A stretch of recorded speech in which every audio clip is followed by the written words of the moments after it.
Pelayanan kesehatan. Pelayanan kesehatan sebagai dimensi stratifikasi. Stratifikasi sosial tidak hanya ditandai pada pendidikan dan kekayaan, melainkan juga ditemukan di bidang kesehatan. Terbukti dengan orang yang berpenghasilan rendah sulit untuk mendapatkan kesehatan, berbeda dengan orang kaya yang dengan mudahnya mendapatkan akses pelayanan kesehatan yang baik. Berikut ini 3 dasar stratifikasi dalam institusi kedokteran. Yang pertama, profesionalisme. Menurut Fredson, profesionalisme adalah orang-orang yang terlatih dalam profesi tertentu dan memiliki keahlian untuk menilai aspek-aspek teknik kedokteran. Oleh karena itu, terdapat pembagian kerja dalam bidang kedokteran yang diperluas pada aspek-aspek sosial, ekonomi dari pelayanan kesehatan. Yang kedua, elitisme. Adanya elitisme di bidang kedokteran membuat para dokter mengambil pendidikan spesialisasi dan juga bekerja pada rumah sakit besar yang biasanya telah dipenuhi oleh tenaga ahli. Adapun rumah sakit yang seharusnya lebih membutuhkan tenaga ahli kesehatan tidak tercover dengan merata. Berbeda bagi dokter-dokter yang tidak memiliki kesempatan untuk melanjutkan pendidikan spesialisasi, membuat mereka bekerja pada tempat yang jauh sehingga menyebabkan kualitas pelayanan kepada masyarakat tidak maksimal. Yang ketiga, keterbatasan komunikasi dan stratifikasi medis. Adanya jurang kompetensi antara dokter dan pasien merupakan suatu stratifikasi dalam bidang kesehatan. Ketidaktahuan pasien memungkinkan terjadinya pemerasan. Desakan untuk mempercayai merupakan cara agar pasien pasrah saja kepada dokter. Ini memungkinkan dokter mempertahankan bahwa merekalah yang berwenang dalam pengetahuan tersebut. Kemampuan dokter dalam mengontrol dan memanipulasi inilah yang bertentangan dengan hubungan antara dokter dan pasien. Kemudian ada kepastian pasien dan kekuasaan dokter. Bahwa kemampuan dokter untuk mempertahankan kekuasaannya terhadap pasien dalam hubungan dokter-pasien tergantung pada kemampuan dokter itu dalam mengontrol ketidakpastian pasien. Dalam fungsi sosial dari ketidaktahuan, Moore dan Tumin mengemukakan bahwa ketidaktahuan konsumen terhadap suatu pelayanan khusus dapat membantu melindungi posisi dari pemberi pelayanan. Implikasi di sini adalah bahwa posisi spesialis mungkin dalam bahaya bila pasien menjadi dokter. Selanjutnya ada penyuluhan pada orang lain dalam keadaan terpaksa. Proses penyampaian informasi haruslah dilakukan jujur, terperinci, dan berorientasi manusiawi sangatlah penting pada penyuluhan.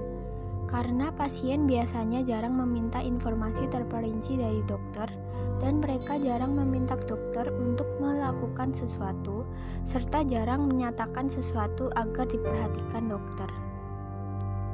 Kemudian ada peran pendidik kesehatan terhadap perubahan perilaku. Menurut Bloom, perilaku itu lebih besar perannya dalam menentukan pemanfaatan sarana kesehatan dibandingkan dengan penyediaan sarana kesehatan itu sendiri. Misalnya, dari beberapa studi menunjukkan bahwa puskesmas dan posyandu di daerah-daerah tertentu tidaklah dimanfaatkan secara optimal, sehingga adanya penambahan sarana dan prasarana kesehatan tidak diimbangi dengan peningkatan perubahan perilaku kesehatan, seperti pentingnya kesehatan dalam kehidupan sehari-hari. Perubahan sosial. Menurut Salo Sumarjan, perubahan sosial adalah segala perubahan-perubahan pada lembaga kemasyarakatan di dalam suatu masyarakat yang mempengaruhi sistem sosialnya, termasuk di dalamnya nilai-nilai, sikap, dan pola perilaku di antaranya kelompok-kelompok dalam masyarakat. Berdasarkan lingkungan eksternal yang berubah menurut perubahan mindset tenaga kesehatan, yang pertama, globalisasi dan teknologi manusia. 2. Keadaan hiperkompetitif terutama di perkotaan. 3. 16 juta warga Indonesia berstandar sama dengan kelas atas penduduk Singapura. 4.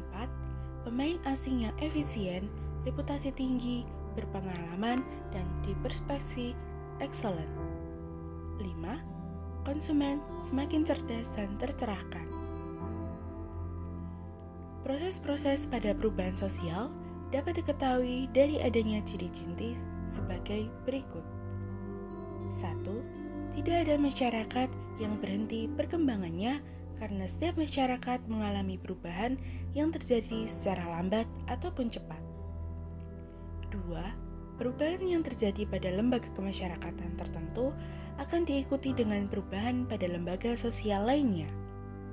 3. Perubahan sosial secara cepat biasanya mengakibatkan disorganisasi yang bersifat sementara karena berada dalam proses penyesuaian diri. 4. Perubahan tidak dapat dibatasi pada bidang kebudayaan atau bidang spiritual saja, melainkan kedua bidang tersebut memiliki kaitan timbal balik yang sangat kuat.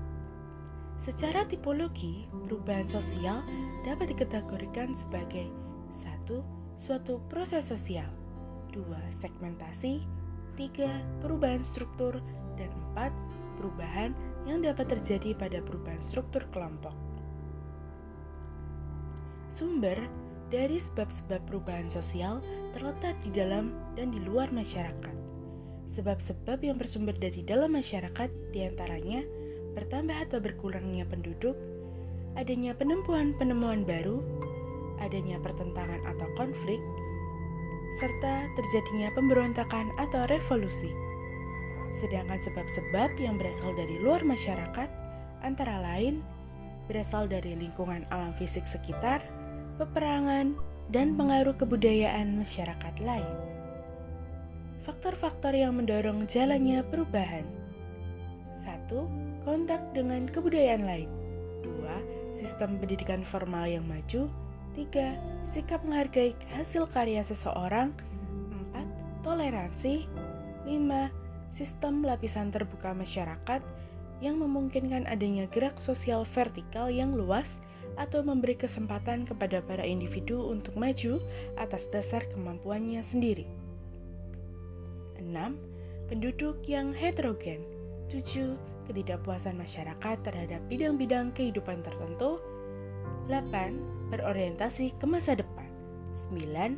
Nilai bahwa manusia harus senantiasa berikhtiar untuk memperbaiki kehidupannya. Tahapan perubahan sosial yang potensial ada difusi, inovasi, akulturasi, dan asimilasi. Difusi adalah proses penyebaran unsur-unsur kebudayaan dan individu kepada individu lain serta dari satu masyarakat ke masyarakat lain. Ada dua jenis difusi, yaitu difusi intramasyarakat dan difusi antar masyarakat. Inovasi. Inovasi adalah proses pembaruan dan penggunaan sumber-sumber alam, energi, dan modal, serta penataan kembali dari tenaga kerja dan penggunaan teknologi baru sehingga terbentuk suatu sistem produksi dari produk-produk baru. Akulturasi. Akulturasi merupakan proses sosial yang timbul apabila sekelompok manusia dihadapkan dengan unsur-unsur kebudayaan asing sehingga unsur-unsur asing itu lambat laun diterima dan diolah dalam kebudayaan itu sendiri tanpa menyebabkan hilangnya kepribadian kebudayaan.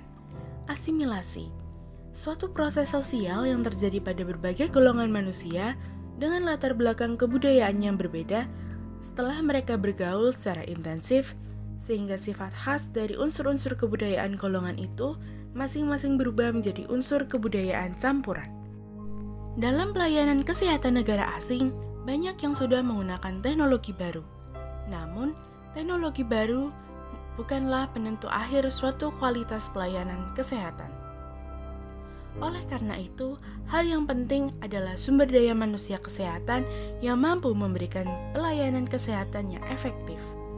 Adanya record terhadap tugas dan pelayanan kesehatan dalam pemahaman awal yang dimaksud dengan pelayanan kesehatan adalah menghilangkan gejala penyakit. Pemahaman seperti ini sudah mulai ditinggalkan dan beralih pada pelayanan kesehatan sebagai bagian dari proses pendidikan kesehatan kepada masyarakat. Disinilah perubahan kode-kode peran dan fungsi pelayanan kesehatan dilakukan.